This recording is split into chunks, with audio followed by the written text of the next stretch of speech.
Hello students and parents, welcome to RH chemistry. So ವಿಷಯವನ್ನು ಶುರು ಮಾಡೋದಕ್ಕಿಂತ ಮುಂಚೆ ಒಂದು ಪಾಯಿಂಟನ್ನು ಹೇಳೋದಕ್ಕೆ ಇಷ್ಟಪಡ್ತೀನಿ. ಸಂಬಂಧಪಟ್ಟವರು ಇದನ್ನು ಕೇಳಿಸ್ಕೊಂಡ್ರೂ ಕೂಡ ಬಹಳ ಒಳ್ಳೆಯದು. ಸೊ ಅದು ಕೃಷಿ ವಿದ್ಯಾನಿಲಯ ಬೆಂಗಳೂರು ಆಗಿರ್ಬೋದು, ಅಥವಾ KE ಆಗಿರ್ಬೋದು, ಅಥವಾ ಯಾವುದೇ ಒಂದು ಎಕ್ಸಾಮಿನೇಷನನ್ನು ಕಂಡಕ್ಟ್ ಮಾಡುವಂತಹ ಒಂದು ಬಾಡಿ ಆಗಿರ್ಬೋದು, ಅಥವಾ ಕೌನ್ಸಿಲಿಂಗನ್ನು ಕಂಡಕ್ಟ್ ಮಾಡುವಂಥ ಒಂದು ಬಾಡಿ ಆಗಿರ್ಬೋದು. ಇವೆಲ್ಲವೂ ಕೂಡ ವಿದ್ಯಾರ್ಥಿಗಳ ಒಂದು ಅಭ್ಯುದಯಕ್ಕೆ ಅಥವಾ ವಿದ್ಯಾರ್ಥಿಗಳಿಗೆ ಅನುಕೂಲವಾಗುವಂಥ ರೀತಿಯಲ್ಲಿ ತಮ್ಮ ಒಂದು ನೋಟಿಫಿಕೇಷನ್ ಆಗಿರ್ಬೋದು, ತಮ್ಮ ಒಂದು ಎಕ್ಸಾಮಿನೇಷನ್ ಶೆಡ್ಯೂಲ್ ಆಗಿರ್ಬೋದು, ಕೌನ್ಸಿಲಿಂಗ್ ಶೆಡ್ಯೂಲ್ ಆಗಿರ್ಬೋದು, ಅದನ್ನು ಇಡಬೇಕೇ ಹೊರತು ತಮಗೆ ಬೇಕಾದಾಗ ಇಟ್ಕೊಂಡ್ರೆ ಸೊ ಇದು ವಿದ್ಯಾರ್ಥಿಗಳಿಗೆ ಉಪಯೋಗ ಆಗೋದಿಲ್ಲ. ಯಾಕೆ ಹೇಳ್ತಾ ಇದ್ದೀನಿ ಅಂತ ಅಂದರೆ, ಇದು ಕೃಷಿ ವಿಶ್ವವಿದ್ಯಾನಿಲಯ ಬೆಂಗಳೂರು ಅಂದರೆ university of agriculture science Bengaluru GKVK ಅವರು ನೀಡಿರುವಂಥ ಒಂದು ಅಗ್ರಿಕಲ್ಚರ್ ಪ್ರಾಕ್ಟಿಕಲ್ ಎಕ್ಸಾಮಿನೇಷನ್ಗೆ ಸಂಬಂಧಪಟ್ಟಂಥ ಒಂದು ನೋಟಿಫಿಕೇಷನ್. ಇದರಲ್ಲಿ ಹೇಳಿದ್ದಾರೆ, ಮೊದಲು ನಾನು ಎಕ್ಸಾಮಿನ ಬಗ್ಗೆ ಹೇಳಿಬಿಡ್ತೀನಿ, ಉಳಿದಿದ್ದು ಮುಂದಿಂದ ಹೇಳ್ತೀನಿ. 29 ಏಪ್ರಿಲಿಗೆ ನಿಮಗೆ ಪ್ರಾಕ್ಟಿಕಲ್ ಎಕ್ಸಾಮಿನೇಷನನ್ನು ಮಾಡ್ತೀವಿ ಅಂತ ಹೇಳಿದ್ದಾರೆ.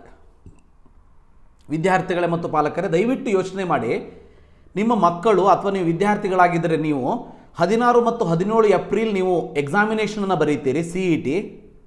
ಅದಾದ ಮೇಲೆ ಭಾಳ ಜನ ವೇಟ್ ಮಾಡ್ತಿರುವಂತಹ ಬರೆಯಬಹುದಾದಂತಹ ನೀಟ್ 2024 ಎಕ್ಸಾಮಿನೇಷನ್ ನಮಗೆ May 4 ಈ May 4 ನೀಟ್ ಎಕ್ಸಾಮಿನೇಷನ್ ಇಟ್ಟುಕೊಂಡಂತಹ ವಿದ್ಯಾರ್ಥಿ 29ನೇ ತಾರೀಕಿಗೆ ಅಗ್ರಿಕಲ್ಚರ್ ಪ್ರಾಕ್ಟಿಕಲ್ ಎಕ್ಸಾಮಿನೇಷನನ್ನು ಬರೆಯೋದು ಹೇಗೆ ಸಾಧ್ಯ ಆಗ್ತದೆ? ಹಿಂದಿನ ವರ್ಷನೂ ಕೂಡ ಇದೇ ರೀತಿ ಪ್ರಾಬ್ಲಮನ್ನು ಮಾಡ್ಕೊಂಡಿದ್ರು ಅಗ್ರಿಕಲ್ಚರ್ ಸೈನ್ಸ್ ಯೂನಿವರ್ಸಿಟಿನೂ ಅಥವಾ KE ಅವರು, ಗೊತ್ತಿಲ್ಲ ನನಗೆ. ಸೊ ಇಮ್ಮಿಡಿಯೇಟ್ಲಿ CET ಎಕ್ಸಾಮ್ ಆದ 5 ದಿನದಲ್ಲಿ ಪ್ರಾಕ್ಟಿಕಲ್ ಎಕ್ಸಾಮಿನೇಷನನ್ನು ಅನೌನ್ಸ್ ಮಾಡಿಬಿಟ್ಟಿದ್ರು. ಬಟ್ ಅದನ್ನು ಮುಂದೆ ನೀಟ್ ಎಕ್ಸಾಮಿನೇಷನ್ ಆಗಿ 10-15 ದಿನ ಆದಮೇಲೆ ಪೋಸ್ಟ್ಪೋನ್ ಮಾಡಿದರು. ಈ ವರ್ಷವೂ ಕೂಡ ಬೇಕಾದ್ರೆ ನಾನು ಬರೆದು ಕೊಡ್ತೀನಿ, 99.999% 29ನೇ ತಾರೀಕು ಫಿಕ್ಸ್ ಆಗಿರುವಂಥ ಈ ಪ್ರಾಕ್ಟಿಕಲ್ ಎಕ್ಸಾಮಿನೇಷನನ್ನು ಸೊ ಮುಂದೆ ಹಾಕಬೇಕು.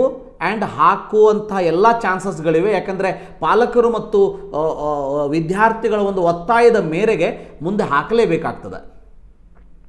ಸೊ ಹಂಗೆ ಹಾಕ್ತಾರೋ ಬಿಡ್ತಾರೋ ಸೆಕೆಂಡರಿ, ಬಟ್ ಅನೌನ್ಸ್ ಮಾಡಬೇಕಾದ್ರೂ ಸ್ವಲ್ಪ ನೋಡಿಕೊಂಡು ಮಾಡಬೇಕಲ್ವ. ಯಾಕೆ ಅಂದರೆ ಒಂದು ಕಾಮನ್ ಸೆನ್ಸ್ ನೋಡಿ, ನೀಟ್ ಎಕ್ಸಾಮಿನೇಷನ್ ಬರೆಯೋರು ಬಯಾಲಜಿಯನ್ನು ತೆಗೆದುಕೊಂಡಂಥ ವಿದ್ಯಾರ್ಥಿಗಳು, ಮತ್ತು ಈ ಒಂದು ಅಗ್ರಿಕಲ್ಚರ್ ಪ್ರಾಕ್ಟಿಕಲ್ ಎಕ್ಸಾಮಿನೇಷನ್ ಬರೆಯೋದಕ್ಕೆ ಬಯಾಲಜಿಯನ್ನು ಕಂಪಲ್ಸರಿ ತೆಗೆದುಕೊಳ್ಳಲೇಬೇಕು, ಮ್ಯಾಥ್ಸ್ ಬಯಾಲಜಿಯನ್ನು ಇರಲೇಬೇಕು. ಅಟ್ಲೀಸ್ಟ್ ವೆಟರ್ನರಿ ತೊಗೊಳ್ಬೇಕಾಗಿರುವಂಥವ್ರು ಬಯಾಲಜಿಯನ್ನು ಬರೀಲೇಬೇಕು. ಅಂದರೆ ಮೇನಾಗಿ ಓನ್ಲಿ CETಯನ್ನು ಬರೆದು ವಿದ್ಯಾರ್ಥಿಗಳು ಪ್ರಾಕ್ಟಿಕಲ್ನ ಬರೀಲಿ ಅಂತ ಅನ್ನೋ ಒಂದು ಉದ್ದೇಶ ಅವರದಾಗಿದ್ದರೆ, ಸೊ ನೀಟ್ ಎಕ್ಸಾಮಿನೇಷನ್ 4ನೇ ತಾರೀಕು ಇರುವಂಥ ಬಯಾಲಜಿಯ ಎಲ್ಲ ವಿದ್ಯಾರ್ಥಿಗಳು ಬರೆಯಬಹುದಂಥ ಒಂದು ದೊಡ್ಡ ಎಕ್ಸಾಮ್ ಅದು. ಸೊ ಅಂತಹ ಎಕ್ಸಾಮಿನೇಷನ್ ಇಟ್ಟುಕೊಂಡು ಯಾವ ವಿದ್ಯಾರ್ಥಿ ತಾನೇ 29ನೇ ತಾರೀಕಿಗೆ ಏಪ್ರಿಲ್ 29ಕ್ಕೆ ಪ್ರಾಕ್ಟಿಕಲ್ ಎಕ್ಸಾಮನ್ನು ಬರೆಯೋದಕ್ಕೆ ರೆಡಿ ಆಗ್ತಾನೆ? ಸೊ ಇವನ್ನೆಲ್ಲ ಯೋಚನೆ ಮಾಡಿಬಿಟ್ಟು ಕೃಷಿ ವಿಶ್ವವಿದ್ಯಾನಿಲಯಗಳು ತಮ್ಮ ಒಂದು ನೋಟಿಫಿಕೇಷನನ್ನು ಫಿಕ್ಸ್ ಮಾಡ್ಕೋಬೇಕು.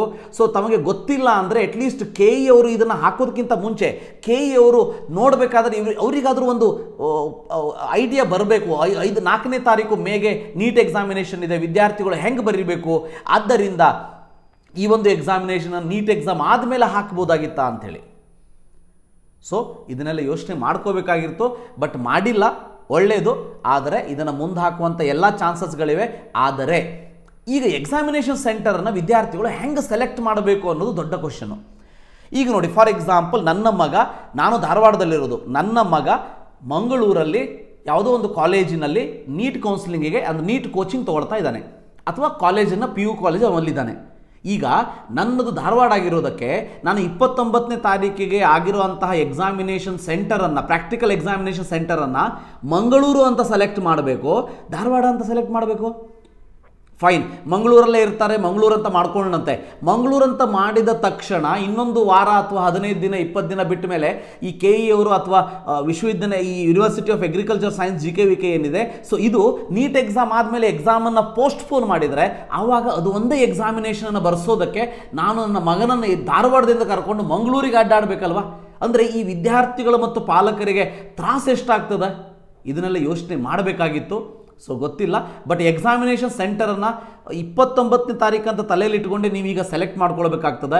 ಯಾಕಂತಂದರೆ ಈಗ May 4ಕ್ಕೆ ನೀವು ನೀಟ್ ಎಕ್ಸಾಮಿನೇಷನ್ ಮಂಗಳೂರಲ್ಲಿ ಸೆಟ್ ಮಾಡಿರ್ತೀರಿ ಫಾರ್ ಎಕ್ಸಾಂಪಲ್ಲು. ಸೊ ಅದೇ 29ನೇ ತಾರೀಕಿಗೆ ಧಾರವಾಡದಲ್ಲಿ ಮಾಡಿದರೆ 29ನೇ ತಾರೀಕಿಗೆ ಧಾರವಾಡಕ್ಕೆ ಬಂದು ಎಕ್ಸಾಮಿನೇಷನ್ ಬರೆದು ಮತ್ತೆ ಮಂಗಳೂರಿಗೆ 4ನೇ ತಾರೀಕು ಹೋಗಬೇಕು ಅಂತಂದರೆ ಎಷ್ಟು ಟೈಮ್ ವೇಸ್ಟ್ ಆಗ್ತದೆ ವಿದ್ಯಾರ್ಥಿದು. ಸೊ ಅದಕ್ಕೆ ಈ ಸದ್ಯದ ಮಟ್ಟಿಗೆ 29ನೇ ತಾರೀಕೆ ಎಕ್ಸಾಮಿನೇಷನ್ ಅಂತ ತಲೆಯಲ್ಲಿಟ್ಟುಕೊಂಡು ಆ ಊರಿನ ಹತ್ತಿರ ಇರುವಂತಹ ಎಲ್ಲಿ ಓದುತ್ತಿದ್ದಾರೆ ಅಥವಾ ಎಲ್ಲಿ ನೀಟ್ ಎಕ್ಸಾಮಿನೇಷನ್ ಅನ್ನು ವಿದ್ಯಾರ್ಥಿಗಳು ಬರೀತಾರೆ, ಸೊ ಆ ಊರಿನ ಹತ್ತಿರ ಇರುವಂತಹ ಎಕ್ಸಾಮಿನೇಷನ್ ಸೆಂಟರನ್ನೇ ನೀವು ಸೆಲೆಕ್ಟ್ ಮಾಡಿಕೊಂಡ್ರೆ ಒಳ್ಳೆಯದಾಗ್ತದ ಅನ್ನೋದು ನನ್ನದೊಂದು ಅಭಿಪ್ರಾಯ. ಫೈನ್. ಸೊ ಇವರಿಗೆ ಏನು ಹೇಳಬೇಕು ಅದನ್ನು ಹೇಳಾಯಿತು. ಇನ್ನು ವಿದ್ಯಾರ್ಥಿಗಳಿಗೆ ವಿಷಯ ಏನು ಅಂತ ಅಂದರೆ, ಸೊ ನಿಮಗೆ ಮೂಲ ದಾಖಲೆಗಳು ಯಾವ್ಯಾವುದು ಇರಬೇಕು ಕೃಷಿಗೆ ಸಂಬಂಧಪಟ್ಟ ಹಾಗೆ, ಅಂದರೆ ಅಗ್ರಿಕಲ್ಚರ್ ಕೋಟಾಗೆ ಸಂಬಂಧಪಟ್ಟ ಹಾಗೆ CET ಹಾಲ್ ಟಿಕೆಟ್, ಅಷ್ಟರೊಳಗೆ ಹಾಲ್ ಟಿಕೆಟ್ ಬಂದುಬಿಡ್ತದೆ. ಅದಾದ ಮೇಲೆ ವ್ಯವಸಾಯಗಾರ ಪ್ರಮಾಣ ಪತ್ರ ಬೇಕು, ಸೊ ವಂಶವೃಕ್ಷ ಪ್ರಮಾಣ ಪತ್ರ ಬೇಕು, ಆದಾಯ ಪ್ರಮಾಣ ಪತ್ರ ಬೇಕು, ಅಫಿಡವಿಟ್ 1 ಮಾಡಿಸ್ಬೇಕು. ನಿಮ್ಮದೇನಾದರೂ ಬೇರೆ ಬಿಸ್ನೆಸ್ಸು ಅಥವಾ ಬೇರೆ ಮೂಲಗಳು ಆದಾಯ ಮೂಲಗಳು ಇದ್ದರೆ ಸೊ ಅಫಿಡವಿಟ್ 2 ಅನ್ನು ಮಾಡಿಸ್ಬೇಕು. ಇದಿಷ್ಟು ಇರಬೇಕು. ಇದರ ಬಗ್ಗೆ ಡೀಟೇಲ್ ಆಗಿ ಇವತ್ತು ಇನ್ನೊಂದು ವಿಡಿಯೋವನ್ನು ಕೂಡ ರಿಲೀಸ್ ಮಾಡ್ತೀನಿ.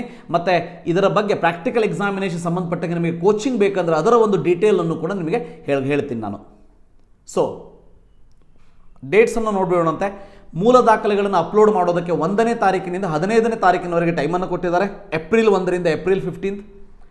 ಆ ದಾಖಲೆಗಳನ್ನು ಪರಿಶೀಲನೆ ಮಾಡೋದಕ್ಕೆ ವಿಶ್ವವಿದ್ಯಾನಿಲಯಗಳಿಗೆ 4ನೇ ತಾರೀಕಿನಿಂದ 17ನೇ ತಾರೀಕಿನವರೆಗೆ ಟೈಮನ್ನು ಕೊಟ್ಟಿದ್ದಾರೆ. ಎಲಿಜಿಬಲ್ ಆ್ಯಂಡ್ ನಾನ್ ಎಲಿಜಿಬಲ್ ಲೀಸ್ಟನ್ನು 19ನೇ ತಾರೀಕು ರಿಲೀಸ್ ಮಾಡ್ತಾರೆ. ಯಾರ್ಯಾರು ನಾನ್ ಎಲಿಜಿಬಲ್ ಇದ್ದಾರೆ ಅವರು ಸ್ವಂತ ಖುದ್ದಾಗಿ ಸಂಬಂಧಪಟ್ಟಂತಹ ಯೂನಿವರ್ಸಿಟಿಗೆ ಹೋಗಿ ಆ ಒಂದು ದಾಖಲೆಗಳನ್ನ ಸಲ್ಲಿಸೋದಕ್ಕೆ 21ರಿಂದ 23ನೇ ತಾರೀಕಿನವರೆಗೆ ಟೈಮನ್ನು ಕೊಟ್ಟಿದ್ದಾರೆ. ಅದಾದಮೇಲೆ ಪ್ರಾಯೋಗಿಕ ಪರೀಕ್ಷೆ ಅಂದರೆ ಅಗ್ರಿಕಲ್ಚರ್ ಪ್ರಾಕ್ಟಿಕಲ್ ಎಕ್ಸಾಮಿನೇಷನ್ಗೆ ಯಾರು ಫೈನಲ್ ಎಲಿಜಿಬಲ್ ಆಗಿರ್ತಾರೆ ಅನ್ನೋದರ ಲೀಸ್ಟನ್ನು 20ನೇ ತಾರೀಕು ರಿಲೀಸ್ ಮಾಡ್ತಾರೆ.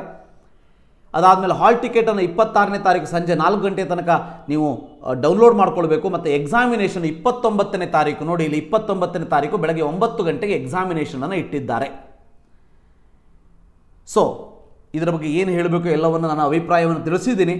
ಸೊ ಇದು ನಮ್ಮ KE ಅವರಿಗಾಗಲಿ ಅಥವಾ ವಿದ್ಯಾನಿಲಯಗಳ ಒಂದು ದೊಡ್ಡವರ ಕಿವಿಗೆ ಬಿದ್ದರೆ ಒಳ್ಳೆಯದಾಗ್ತದೆ. 29ನೇ ತಾರೀಕು ಇರುವಂಥ ಎಕ್ಸಾಮಿನೇಷನನ್ನು ನೀಟ್ ಆದಮೇಲೆ ಪೋಸ್ಟ್ಪೋನ್ ಮಾಡಿದರೆ ಎಲ್ಲ ವಿದ್ಯಾರ್ಥಿಗಳಿಗೆ ಸಹಾಯ ಆಗೋದರಲ್ಲಿ ಎರಡೂ ಸಂಶಯವಿಲ್ಲ. ಅದಾದ ಮೇಲೆ ಇನ್ನು ನಿಮ್ಮ ರಿಸಲ್ಟ್ ಏನಿದೆ ಅದು 3ನೇ ತಾರೀಕು ರಿಲೀಸ್ ಮಾಡ್ತಾರೆ. ನೋಡಿ 4ನೇ ತಾರೀಕು ಎಕ್ಸಾಮ್ ಇದೆ, 3ನೇ ತಾರೀಕು ರಿಸಲ್ಟ್ ನೋಡ್ಕೊಂಡಿರ್ಬೇಕಾ, ಇರಲಿ. ಅದಾದ ಮೇಲೆ ಸಂಬಂಧಿತ ಪ್ರಾಯೋಗಿಕ ಪರೀಕ್ಷಾ ಕೇಂದ್ರಗಳಲ್ಲಿ ಅಂದರೆ ಅವರವರ ಅಗ್ರಿ ಯೂನಿವರ್ಸಿಟೀಸ್ಗಳು ಎಲ್ಲೆಲ್ಲಿ ಸೆಂಟರ್ ಇತ್ತು ಅಲ್ಲಿ ರಿಸಲ್ಟ್ ಅನೌನ್ಸ್ ಮಾಡೋದು 4ನೇ ತಾರೀಕು ಮಾಡ್ತಾರೆ. ಅದಾದ ಮೇಲೆ ಅಂದರೆ ನಿಮ್ಮದೇನಾದರೂ ಆಕ್ಷೇಪಣೆ ಇದ್ದರೆ 4ನೇ ತಾರೀಕು ಸಲ್ಲಿಸ್ಬೋದು. ಫೈನಲ್ ರಿಸಲ್ಟನ್ನು 5ನೇ ತಾರೀಕು ರಿಲೀಸ್ ಮಾಡ್ತಾರೆ. ಅದರ ಜೊತೆ KE ಅವರು ಏನೇನೆಲ್ಲ ದಾಖಲೆಗಳು ಇರಬೇಕು ಅನ್ನೋದನ್ನು ಇಂಗ್ಲೀಷಲ್ಲೂ ಕೂಡ ಕೊಟ್ಟಿದ್ದಾರೆ. ಸೊ ಇಲ್ಲಿ ಯಾವ್ಯಾವ ಸೆಂಟರ್ ಇದೆ ಅನ್ನೋದನ್ನು ಕೂಡ ಕೊಟ್ಟಿರುವಂಥದ್ದು ಇಲ್ಲಿ ನೋಡ್ಬೋದು. ಇವೆಲ್ಲ ಸೆಂಟರ್ಗಳು ನಿಮಗೆ ಅವೈಲೇಬಲ್ ಇರ್ತದೆ. ಅದರ ಜೊತೆಗೆ ಯಾವ್ಯಾವ ರೀತಿ ಇರಬೇಕು ನಮೂನೆಗಳು ಅಂದರೆ ಸೊ ಈ ಒಂದಷ್ಟು ಫಾರ್ಮ್ಯಾಟ್ ಹೇಗಿರಬೇಕು ಅನ್ನೋದನ್ನು ಕೂಡ ಕೊಟ್ಟಿದ್ದಾರೆ. ಇದು ವ್ಯವಸಾಯಗಾರ ದೃಢೀಕರಣ ಪತ್ರ, ನೀವು ತಹಶೀಲ್ದಾರ್ ಆಫೀಸಲ್ಲಿ ಹೋಗಿ ಅಪ್ಲೈ ಮಾಡಿದರೆ ಅವರೇ ನಿಮಗೆ ಕೊಡ್ತಾರೆ. ಸೊ ಈ ರೀತಿ ಇರಬೇಕು. ಇದಾದ ಮೇಲೆ ನೋಡ್ಬೋದು ಇದು ನಿಮಗೆ ವೇತನ ದೃಢೀಕರಣ ಪ್ರಮಾಣ ಪತ್ರ. ನೀವೇನಾದರೂ ಬೇರೆ ಮೂಲಗಳಿಂದ ಕಚೇರಿಗಳಿಂದ ಅಥವಾ ಎಲ್ಲಾದರೂ ಕೆಲಸ ಮಾಡ್ತಾ ಇದ್ದು ಸ್ಯಾಲ್ರಿ ಬರ್ತಾ ಇದ್ದರೆ ಅದಕ್ಕೆ ಸಂಬಂಧಪಟ್ಟ ಹಾಗೆ ಇದನ್ನು ಮಾಡಿಸ್ಬೇಕಾಗ್ತದೆ. ಸ್ಯಾಲ್ರಿ ರಿಪೋರ್ಟ್ ಅಥವಾ ಸ್ಯಾಲ್ರಿ ರಿಪೋರ್ಟ್ ಅಂತ ಹೇಳ್ತೀವಿ. ಇನ್ಕಮ್ ಡೀಟೇಲ್ಸ್ ನಂದು ಇಷ್ಟಿದೆ ಅಂಥೇಳಿ ಒಂದು ಅಫಿಡವಿಟ್ ಮಾಡಿಸ್ಬೇಕಾಗ್ತದೆ. ಸೊ ಅಫಿಡವಿಟ್ 1 ಫಾರ್ಮ್ಯಾಟ್ ಕೊಟ್ಟಿದ್ದಾರೆ, ಅಫಿಡವಿಟ್ 2 ಫಾರ್ಮ್ಯಾಟ್ ಕೊಟ್ಟಿದ್ದಾರೆ, ನೋಡ್ಬೋದು ಇಲ್ಲಿ. ಸೊ ಇದಿಷ್ಟು ಫಾರ್ಮ್ಯಾಟ್ಗಳನ್ನ ಕೊಟ್ಟಿರುವಂಥದ್ದು. ಇದರ ಒಂದು ಯುಟಿಲೈಸೇಷನ್ ನೀವು ಮಾಡ್ಕೊಳ್ಳಿ. ಇದನ್ನು ಡೌನ್ಲೋಡ್ ಮಾಡ್ಕೊಳ್ಬೇಕು ಅಂದರೆ ನೀವು KE ವೆಬ್ಸೈಟಿಗೆ ಹೋಗಿಬಿಟ್ಟು ಸೊ ಅಲ್ಲಿ 2025 CET 2025 ಅಂತ ಇದೆ, ಅದನ್ನು ಡೌನ್ಲೋಡ್ ಮಾಡಿಕೊಂಡು ಅಂದರೆ ಅದನ್ನು ಕ್ಲಿಕ್ ಮಾಡಿಬಿಟ್ಟು ನೀವು ನೋಡ್ಕೊಳ್ಬೋದು. ಸೊ ಇದಿಷ್ಟು ಅಗ್ರಿಕಲ್ಚರ್ ಪ್ರಾಕ್ಟಿಕಲ್ ಎಕ್ಸಾಮಿನೇಷನ್ಗೆ ಸಂಬಂಧಪಟ್ಟ ಹಾಗೆ ಇರುವಂಥ ಇನ್ಫಾರ್ಮೇಷನು. ಲಾಸ್ಟ್ ಕೊನೆಯ ಸಾರಿ ಇನ್ನೊಂದು ಸಾರಿ ರಿಕ್ವೆಸ್ಟ್ ಮಾಡ್ಕೋತೀನಿ KE ಅವರಲ್ಲಿ ಮತ್ತು GKVK ಅಗ್ರಿಕಲ್ಚರ್ ಸೈನ್ಸ್ ಯೂನಿವರ್ಸಿಟಿಯಲ್ಲಿ ದಯವಿಟ್ಟು ಈ ಒಂದು ಎಕ್ಸಾಮಿನೇಷನನ್ನು ಮುಂದಕ್ಕೆ ಹಾಕಬೇಕು. ದಯವಿಟ್ಟು ಹಾಕಿ. ಇದರಿಂದ ವಿದ್ಯಾರ್ಥಿಗಳಿಗೆ ಬಹಳಷ್ಟು ಉಪಯೋಗ ಆಗ್ತದೆ. ಅವರ ಟೆನ್ಷನ್ ಮಾಡ್ಕೊಳ್ಳೋದು ತಪ್ತದ ಅಂತ ಹೇಳೋದಕ್ಕೆ ಇಷ್ಟಪಡ್ತೀನಿ. So thank you. Have a nice day.